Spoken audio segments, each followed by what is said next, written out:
I'm here with one of my favorite wrestlers, Finn Balor. I know I'm not supposed to like him because he's dastardly. You are just a bad guy, but you're an incredible performer. Thank you for joining me. I appreciate it. Pleasure to be here. Finally, right? Finally get to meet you.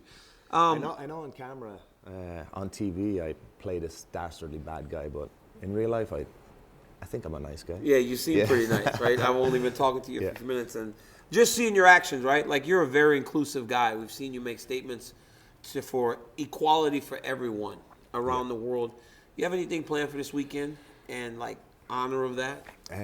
This weekend, sadly not. A couple of years ago at WrestleMania, we done the LGBTQ entrance at WrestleMania, which was, the biggest platform that I had to kind of introduce that element into, the WWE universe, and it was something that, I feel strongly about, that, that community isn't necessarily looked down upon in our business, but it's not really represented, or at that time wasn't represented, and I felt like that needed to be addressed, and that was something that I'm very, very proud of, and a moment that I look back on fondly as probably one of my greatest achievements in this business. That's actually a big statement, considering all the massive moments you've had. You were the first guy to ever hold the championship belt, universal title, and everything. But this weekend, you're going into a Hell in a Cell match. Yeah. Talk to me about the nerves that goes into that structure.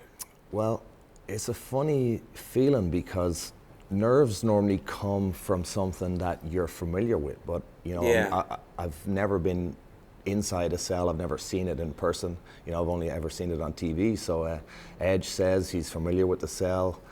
Well, he is familiar with the cell. He says he was baptized in the cell and all this type of crazy stuff. But for me, I'm kind of going in blind. But that's kind of the way I like to do things. I don't like to really be influenced by too much or have too much of an idea. I'm more of a in the moment, spontaneous person. And I feel like, on night 2 of WrestleMania, I will be in the moment. I'll be in that Hell in a Cell, and all hell is going to break loose. Since the change creatively, we see you on TV a lot.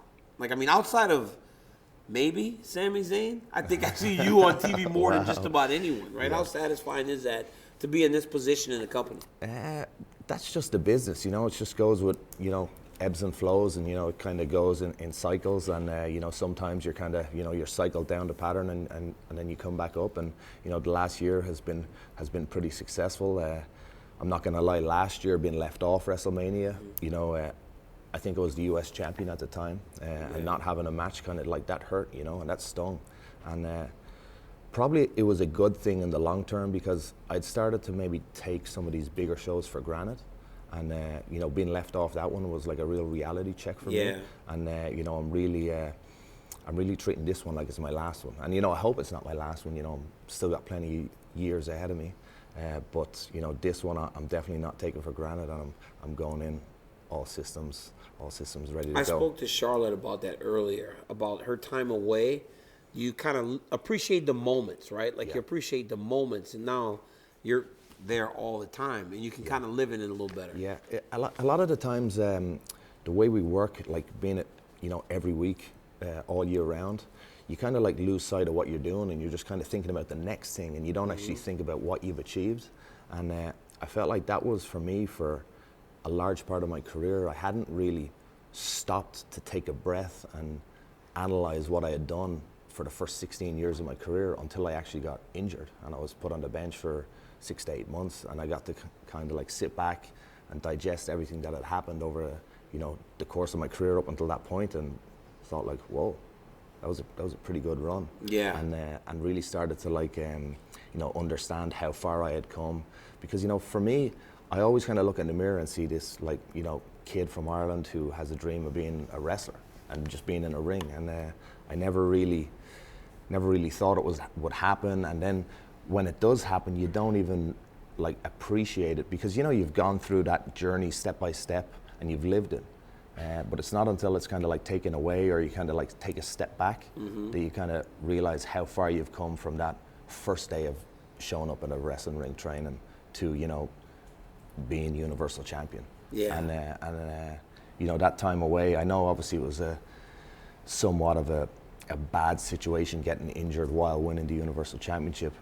In a lot of ways, I grew like more from, you know, getting injured and having to relinquish the championship and really understand, you know, the journey that I'd had up until that point, and, you know, understand the man that I had become in the time frame from being a boy wanting to become a wrestler to being the Universal Champion. So, you know, I try and look at the positives in that. You have to. It's when you're on the outside looking in, you take note of all that you've accomplished. You know, you and Edge's program has been fun. You know, we didn't meet till right now, but we're in the same place in Philadelphia. But you guys were too busy beating up on Edge.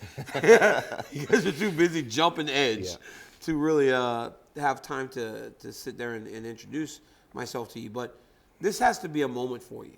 To be WrestleMania against him, it's got to be a bit of a dream of dream to be competing against a guy like Edge at WrestleMania. Absolutely. Obviously, like, Edge is a legend in this business, someone who I've looked up to both in and out of the ring for many, many years. And he's someone that I always dreamed about wrestling. And, you know, when his career was, you know, cut short when he retired, kind of that hope or that idea that I might one day step in the ring with him, that kind of idea extinguished. And, you know, when he returned to the ring, I think it was like a year and a half ago at Royal Rumble, you know, that kind of fire was like, you know, reignited just a little bit. I thought, oh, there's a possibility this might happen. And, you know, I never thought it would be at a WrestleMania match, and I never thought it would be a program that's, you know, kind of ran the last, you know, 10 months. Yeah. So, you know, obviously we have our differences in the ring, but, you know, I have a lot of respect for him and what he's done in his career and his return back to the ring and the journey he's been through. Yeah, it's very, very surreal. This is where our paths cross a little bit, right? Yep. Ireland, Conor McGregor, Yep. right? Ireland fighter. Yep. You have real life grappling skills. Like, you actually grapple. You ever think about maybe doing anything like competitively with that grappling? I wouldn't say those grappling skills are up to date. You know, that was a long time ago, and I haven't really. But you can actually still see it in the performances. You use certain aspects of your stuff in there. Yeah, well, you know, there's some things that, you know, stay with you from you know, just repetition of drilling things in the gym. But really, you know, I wouldn't last 10 seconds in a cage. You think you'd get tired? In a real fight. I would blow for sure. Yeah. Like, you know, I can run, you know, around a wrestling ring and pace myself, but, you know, in that cage when you're not in control of the pace, like that's a different type of fitness, and I have the utmost respect for anyone that you know competes in the cage. Yeah. You enjoy it? It's fun watching. Oh, I love to watch. Yeah, I'm a big fan. How did were you a fan of Conor McGregor? Like when he was on that rise? Oh, absolutely. Yeah. Super inspirational story. You know, his work ethic. You know what he's done. What the belief he instilled in kids all around Ireland, and you know, he kind of triggered a new generation of fighters in Ireland, and you know, hats off to Conor. He's been a fantastic representative of our country, and you know, hopefully there'll be plenty more Conors to come out of the Emerald Isle. There's a guy named Ian Gary. Keep your eye out on him. He's very tough. His name is Ian Gary. He's a very good Irish fighter. But back to why we're here. We kind of went off a little bit, but it's okay, right? That's fun. It's always good when that happens, right? It's natural. Why does it have to be settled in a Hell in a Cell? Like, I mean, why does it have to be inside that structure? Well, I feel like maybe a lot of the matches we've had recently, there's been a lot of outside interference. Yeah. Whether it be the Judgement Day. Judgment Day, dastardly. Well, you know, sometimes you got to do what you got to do to get things over the line, right? But look, I don't make the matches. I just show up and compete in them. And you know, the challenge was made by Edge, and I'm not one to step down from a challenge. So, you know, I know he's familiar with the cell. I'm very unfamiliar with the cell, but I love a challenge, and I'm looking forward to this one. When you think about the Hell in the Cell, we have had some crazy moments, right? Yeah.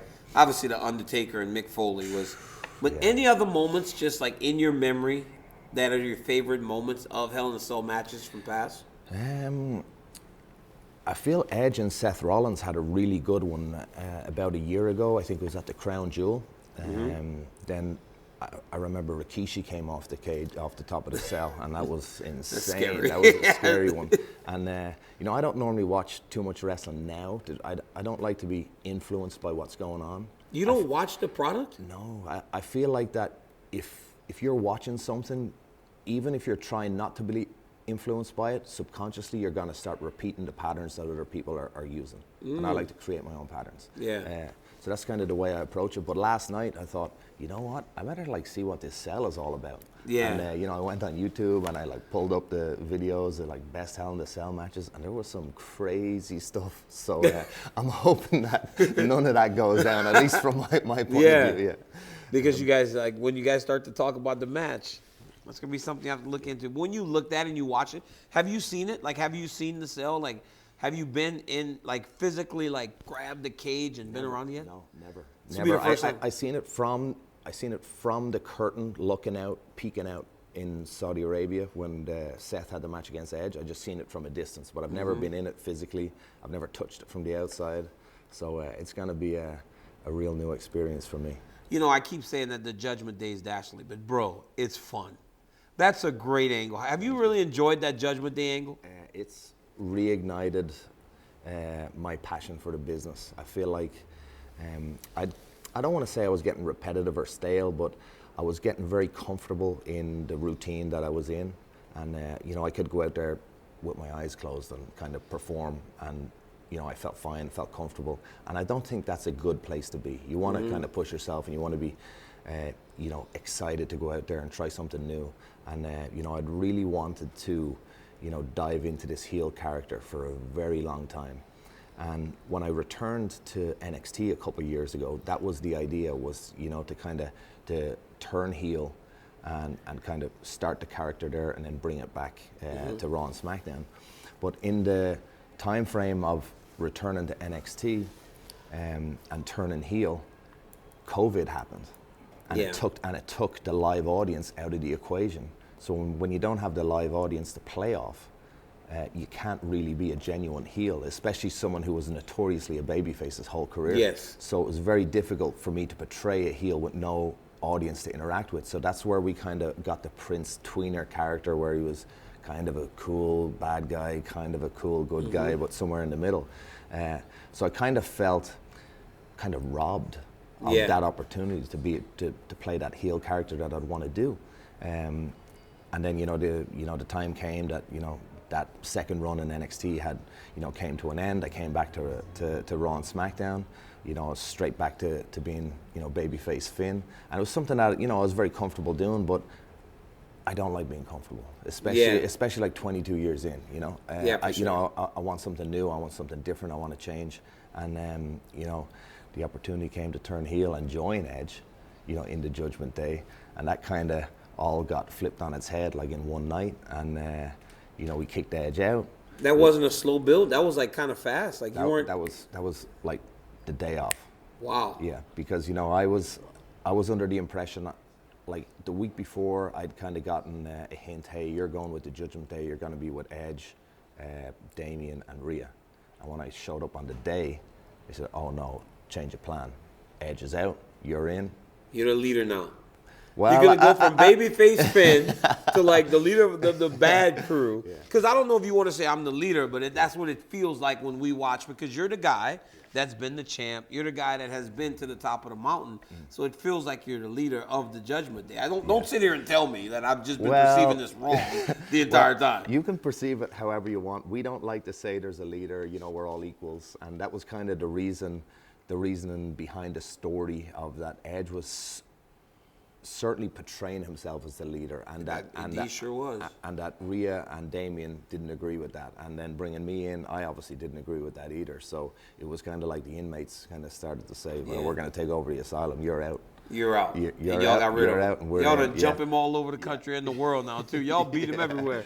Finn, you were a guy that held the Universal Championship. You are a guy that has long been in the title picture. Do you think that's back in the plans for you as we head down and go forward? Do you see a world in which you're competing for the world title again?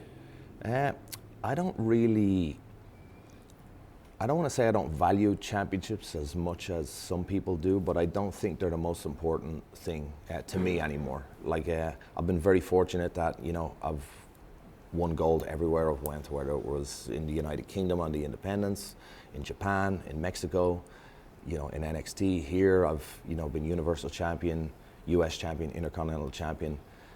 So like, I think when you're chasing gold and once you get it, it's one thing, but now I'm just chasing like the buzz or creating something new. And I feel like that to me is more valuable than, you know, being a champion. You're chasing moments, Yeah. right? Yeah. Finn Balor's chasing moments, and he has a massive opportunity to make a moment in a statement this weekend as he goes Hell in the Cell against Edge to maybe put an end to this rivalry, like you said, has been going on for 10 months. Thank you so much for joining me, my friend. Good luck this weekend and enjoy yourself. Thank you very much.